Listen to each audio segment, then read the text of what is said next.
दोस्तों नमस्कार। मैं हूं विजय कुमार पाल, एक लेखक जिसकी ये किताब है discriminated Hindus bye Vijay Kumar Pal, जिसमें बताया गया कि किस तरह हिंदुओं का इस्लाम ने नष्ट किया, इस तरह कश्मीर को नष्ट किया मुसलमानों ने या इस्लामिक प्रभावों ने। इस तरह मेरी सारी किताबें हैं, आप इनको पढ़िए। 10 किताबें हैं। विनेमस फैंक्स ऑफ कोबरा है और ये किताबें आपको अमेजॉन फ्लिपकार्ट पर मिल जाएंगी। दोस्तों आज हमारा जो विषय है, जो भारत में वामन मेश्राम और ये जो नीले कबूतर है, जो नीले कपड़े पहनकर इधर उधर घूमते रहते हैं, ये कहते हैं हम मूल निवासियों को बाहर करेंगे, हम मूल निवासी हैं, बाहर से आए लोगों को बाहर करेंगे। इन मूर्खों को ये पता नहीं कि आप भी बाहर से आए हो। भारत में तो कोई मानव पैदा ही नहीं हुआ। तो दोस्तों आज हम बताएंगे कि मानव कैसे, कहाँ से चला और किस तरह अफ्रीका से पूरी दुनिया में फैले। जो प्रारंभिक मानव प्रवास है महाद्वीपों के पार, पुरातन और आधुनिक मानवों के सबसे प्रारंभिक प्रवास और विस्तार है। ऐसा माना जाता है इनकी शुरुआत लगभग 20 लाख वर्ष पहले होमो इरेक्टस द्वारा अफ्रीका से बाहर प्रारंभिक विस्तार के साथ हुई। इस प्रारंभिक प्रवास के बाद अन्य पुरातन मानवों का आगमन हुआ, जिसमें से एच हीडलबर्गेसिस भी शामिल है, जो लगभग 5 लाख वर्ष पूर्व रहते थे और संभवत डेनिसोन्स और नियर्टल्स के साथ आधुनिक मानवों के भी पूर्वज थे। प्रारंभिक होमोनिड्स ने संभवत उन भूमि पुलों को पार किया जो अब डूब चुके हैं, यानी कि पहले वो अब पानी में नहीं थे, अब वो डूब चुके हैं। अरे भाई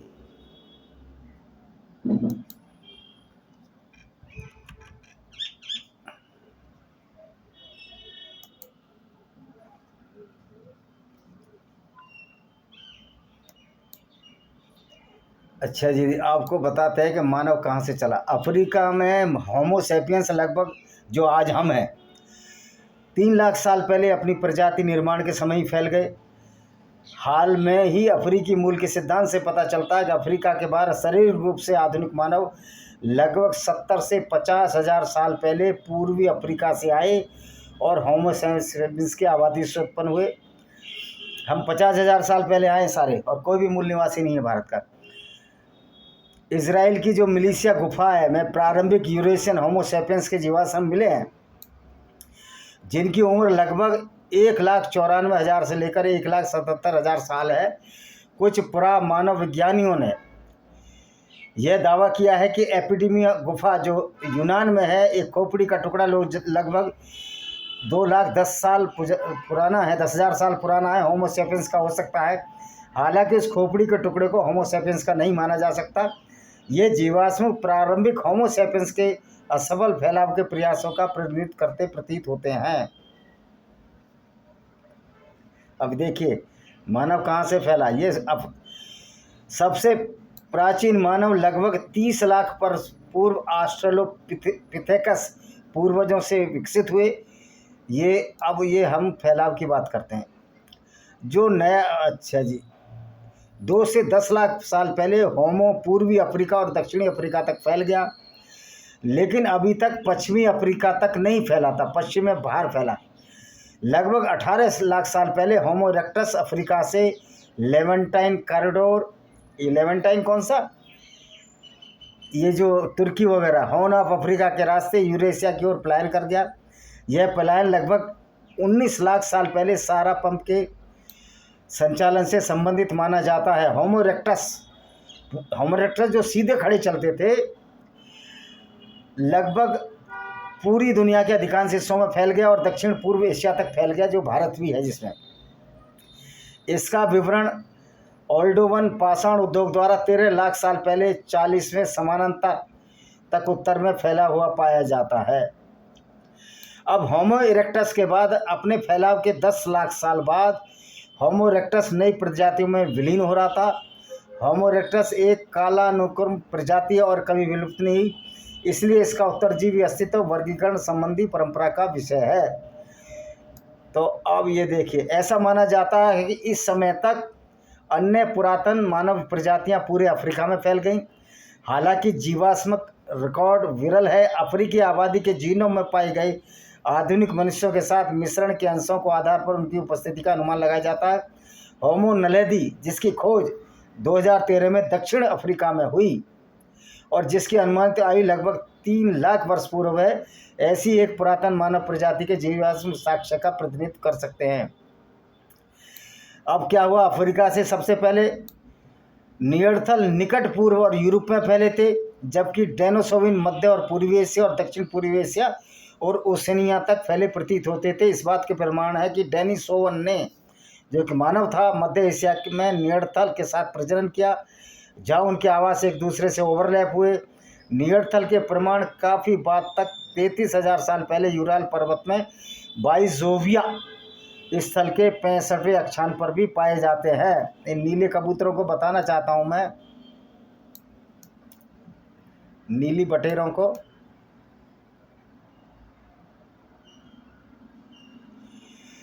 पूरे अफ्रीका में फैलाव। सबसे पहले मानव कहाँ फैला?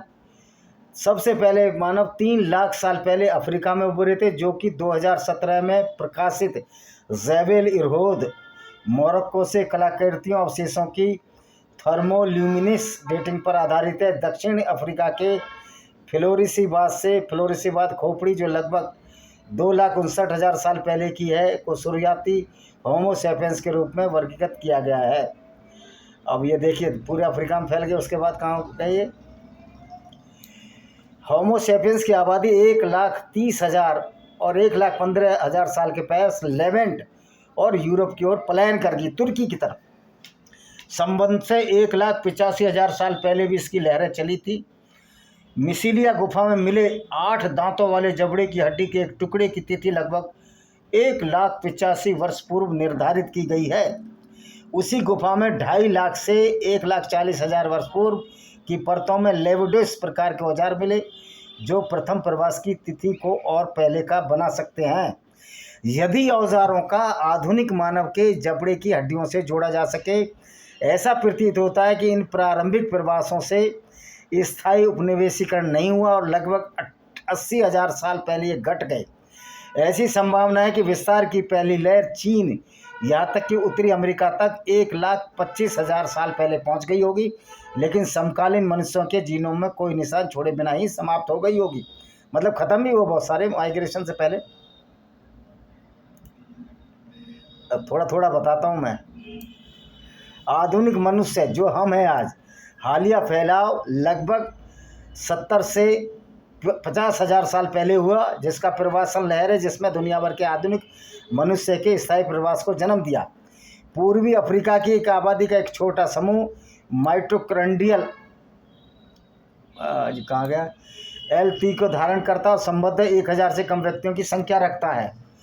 तो अब ये सबसे पहले कहाँ गए? मध्य एशिया, फिर एशियाई तट के साथ दक्षिण पूर्वी एशिया, क्योंकि आपने नक्शा देखा होगा भारत का, एशिया का, तो भारत अफ्रीका से बिल्कुल नज़दीक है, पूर्वी अफ्रीका से।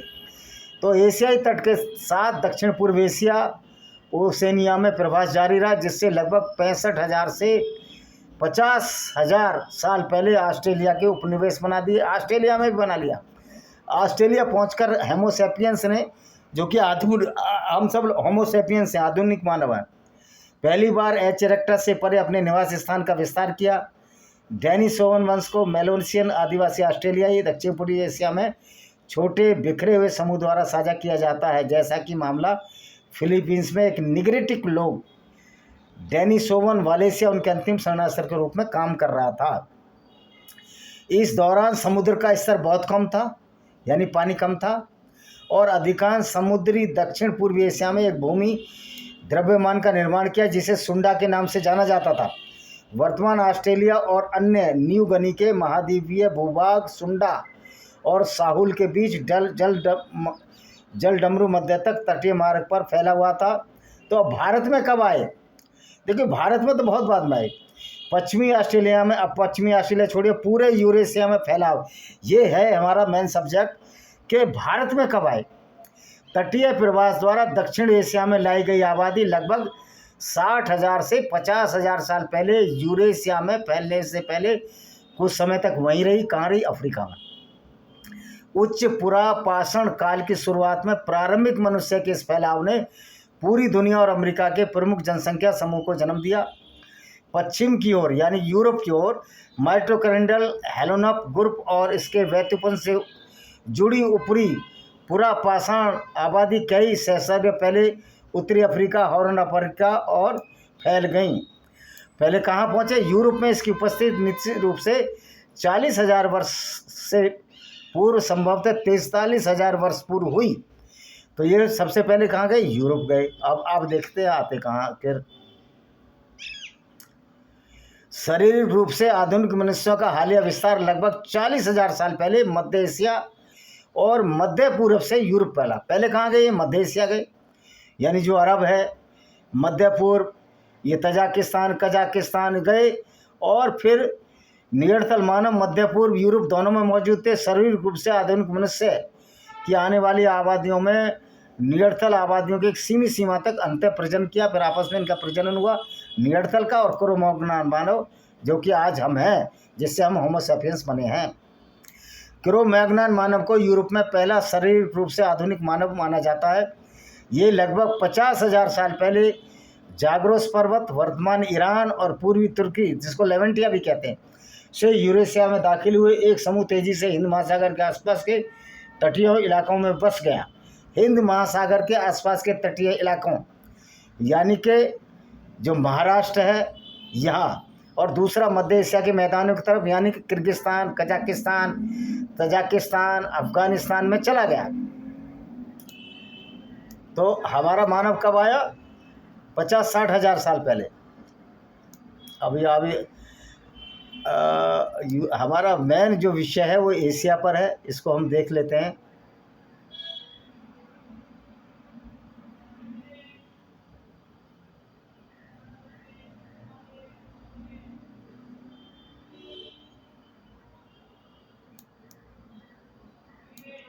हाँ जी, अब ये हमारा मेन टॉपिक आ गया है। हम चूँकि दक्षिण पूर्व, पूर्व और उत्तर एशिया, दक्षिण पूर्व में हम रहते हैं, साउथ एशिया में। लियोनुथान मानव एक व्यक्ति जो लगभग 40,000 साल पहले चीन में रहता था, में नियंत्रण का पर्याप्त मिश्रण पाया गया। लियान युआन मानव के प्राचीन डीएनए 2017 में किए गए एक अध्ययन में पाया गया। यह व्यक्ति आधुनिक एशियाई और मूल अमेरिकी आबादी से संबंधित है। 2013 के एक अध्ययन में पूर्वी एशियाई लोगों के गुणसूत्र का जो है 3p21.31 क्षेत्र, हयाल क्षेत्र में 18 जीनों का नियंत्रण अंतर्ग्रहण पाया गया, यानी कि ये चीन में रहते थे सबसे पहले। अब आगे चलिए। यूरेशिया का तो हमको बताना ही नहीं है, आपको सिर्फ एशिया का बताना है। ये जो कहते हैं ना नीले कबूतर कि भारत और प्रशांत, पहला समुद्री मानव प्रवास ऑस्ट्रोनेशियाई लोगों का ताइवान से शुरू हुआ। पहले ताइवान में आए, जिससे ऑस्ट्रोनेशियाई विस्तार के रूप में जाना जाता है। कैटामारन, आउटरिगर बोट और क्रैब कलापाल जैसी उन्नत नौकायन तकनीकों का उपयोग करके उन्होंने पहले समुद्री जहाज बनाए और लगभग 3000 से 1500 ईसा पूर्व के बीच दक्षिण पूर्व एशिया के द्वीपों पर तेजी से उपनिवेश स्थापित किए। फिलीपींस और पूर्वी इंडोनेशिया में उन्होंने 2200 से लेकर 1000 ईसा पूर्व तक माइक्रोनेशिया पर उपमंडल स्थापित किया। अब हमारा मूल विषय तो भारत है।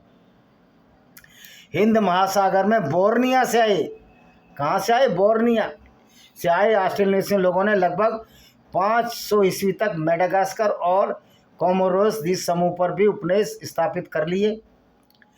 ऑस्ट्रोनेशियाई लोग हिंद प्रशांत क्षेत्र के द्वीपों के प्रमुख निर्जातीय भाषाई समूह के बने हुए हैं और वो पश्चिम में पूर्वी अफ्रीका, अरब प्रायद्वीप तक पहुंचने वाला समुद्री व्यापार मार्ग है। अब आइए, तो आपने देखा कि किस तरह जो मानव थे अफ्रीका से चलकर यहाँ आए और ये सबसे पहले महाराष्ट्र में पहुँचे। और ये कहाँ से आए थे? हिंद महासागर में बोर्नियो, सुमात्रा, जावा जो इंडोनेशिया है वहाँ से आए थे। और कैरेबियन जो है, जो अमेरिका में मनुष्य द्वारा अंतिम स्थानों में था। कैरेबियन में कहाँ? जहाँ वेस्ट इंडीज वगैरह आते हैं। तो तो भारत में जितने भी लोग आए वो सब मध्य एशिया से आए, बोर्नो सुमात्रा से आए और अफ्रीका से पूर्वी मानव आया। जो नीले कबूतर ये बोलते हैं कि ये नीले कबूतर का मतलब है ये जो सो कॉल्ड अपने को बहुत सारे लोग दलित बोलते हैं, भीमराव अंबेडकर के वंशज बताते हैं और चंद्रशेखर रावण जैसे लोग, और ये लोग कहते हैं कि ये जो ब्राह्मण बनिए हैं और दूसरी जातियां हैं ये तो विदेशी मूल की हैं। ओ भाई, पहली बात तो है ओबीसी दलित का कोई मेल जोल ही नहीं है, क्योंकि ओबीसी में जितनी भी जातियां हैं, अहीर, गडरिये, गुजर, जाट, कुर्मी, लोधी, ये पशुपालन पर आधारित है या खेती पर आधारित है या कुम्हार कलाकृति पर आधारित है। ये किसी के कभी गुलाम और सेवक रहे ही नहीं। ये सब काम करने वाले लोग थे। एवं शेड्यूल कास्ट में धोबी और कोरी ये भी किसी के गुलाम सेवक नहीं रहे। तो ये कहना कि बहुजन जो ये SC ST OBC में जिनको आजकल गिना जाता है ये बहुजन है, ये मूल निवासी हैं। एवं भारत के आदिवासी भी यहाँ के मूल निवासी नहीं है, वो भी अफ्रीका से ही माइग्रेट हुए हैं। और उनका आदिवासी स्वरूप कैसा हो गया, क्योंकि वो लोग जंगलों में रहे, आधुनिक सभ्यता से उनका मेल मिलाप नहीं हुआ और जो लोग प्लेन में बस गए, ख़ास तौर पर वो जातियाँ जो पशुपालन करती थीं या खेती करती थीं, जिनको आप OBC या जनरल कास्टों में गिन सकते हो, वो जातियाँ प्लेन में बस गई। और प्लेन में बसने सर उनको सुविधाएं ज़्यादा हुई, अच्छा खाना पीना मिला, तो उनकी शारीरिक बनावट में फ़र्क आता रहा। आदिवासी साधारण तक शरीर में पतले दुबले और छोटे रह गए। लेकिन आप अगर DNA चेक करो तो जो अपने को दलित बोलते हैं उनका DNA और जो भारत में अन्य वाले लोग हैं उनका DNA एक जैसा ही है। तो फिर मूल निवासी वैज्ञानिक ने सिद्ध कर दिया कि भारत का कोई भी मूल निवासी नहीं है, इवन आदिवासी भी भारत के मूल निवासी नहीं है। तो दोस्तों, मेरी कुछ और किताबें हैं, इनको देख लीजिए आप। ये है लेमेंट of Sinjar bye Vijay Kumar Pal. इसमें बताया गया है कि किसे अबू बकर अल बगदादी ने गैर मुस्लिम यजीदी औरतों के साथ बलात्कार किया, जो कुरान की बात है। इन्वेडर्स एंड हिडन फैक्ट्स, किस तरह से भारत में इस्लामिक गुंडों ने हमारी भारतीय संस्कृति को ख़त्म किया, क्योंकि इस्लाम एक गुंडागर्दी है। और ये है जौहर, किस तरह हमारी भारतीय नारियों को जौहर करने पड़े अपनी अस्मिता बचाने के लिए। तो आशा है कि आपको ये बात समझ में आ गई होगी कि भारत में कोई भी मूल निवासी नहीं है। वस्तुतः सारे के सारे लोग अफ्रीका के पूर्वी तट से आए हैं। तो ये कहना बहुत बड़ी बेवकूफ़ी होगी कि भारत में जो आदिवासी हैं, OBC और ST हैं, ये मूल निवासी हैं। ये सिवाय एक मूर्खता के कोई दूसरी चीज़ नहीं है इसमें। ये बड़ी ही मूर्खतापूर्ण बात है कि पूरे भारत के दलित आदिवासियों को और शेड्यूल कास्ट अपने आप को मूल निवासी माने अगर मानते हैं। वास्तव में भारत में कोई मूल निवासी नहीं है। भारत में तो आदिवासी भी मूल निवासी नहीं है। तो फिर क्योंकि आदिवासी शुरू से जंगलों में रहते रहे, ये एक आदिवासी सरनेम उनको लगा दिया है। बाकी ये आदिवासी हों, दलित हों या सवर्ण अवर्ण, जो अब इन्होंने जातियां बना ली हैं कुछ चंद एक साल में, 50-60 साल में, कोई भी भारत का निवासी मूल निवासी नहीं है। सारे बाहर से आए, चाहे नीले कबूतर हों, चाहे हरे कबूतर हों, चाहे पीले कबूतर हों, चाहे लाल कबूतर हों, गुलाबी कबूतर हों, सारे के सारे बाहर से आए हैं। तो नीले कबूतरों की ये बात बिल्कुल सत्य नहीं है जो अम्बेडकरवादी बनते हैं कि भारत के मूल निवासी हम हैं, दलित हैं, आदिवासी OBC हैं। ये एक बहुत बड़ा झूठ है जो कि इस्लामिक लोगों से और वामपंथियों से पैसा लेकर वामन वेशराम जैसे, चंद्रशेखर रावण जैसे और मायावती जैसे लोग, ये उनके एजेंट हैं, गुलाम हैं, उनसे पैसा खाते हैं। और आदिवासी भाइयों को, हरिजन भाइयों को हरिजन भाइयों को दूसरे लोगों से, राजपूत, ब्राह्मण आदि लोगों से लड़ाने का काम करते हैं। इनका पॉलिटिकल एजेंडा है। लेकिन ये सारे के सारे मूर्ख हैं। मायावती नंबर 1 की मूर्ख।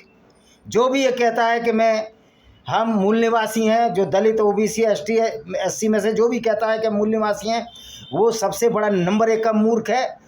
उसको समझ ही नहीं है, ना साइंस की, ना विज्ञान की, ना सच्चाई की। वो सिर्फ गुमराह कर रहे हैं, लोगों को बेवकूफ़ बना रहे हैं। इसी के साथ मैं इस वीडियो को विराम देता हूँ। वंदे मातरम, जय हिंद, आपका दिन शुभ हो।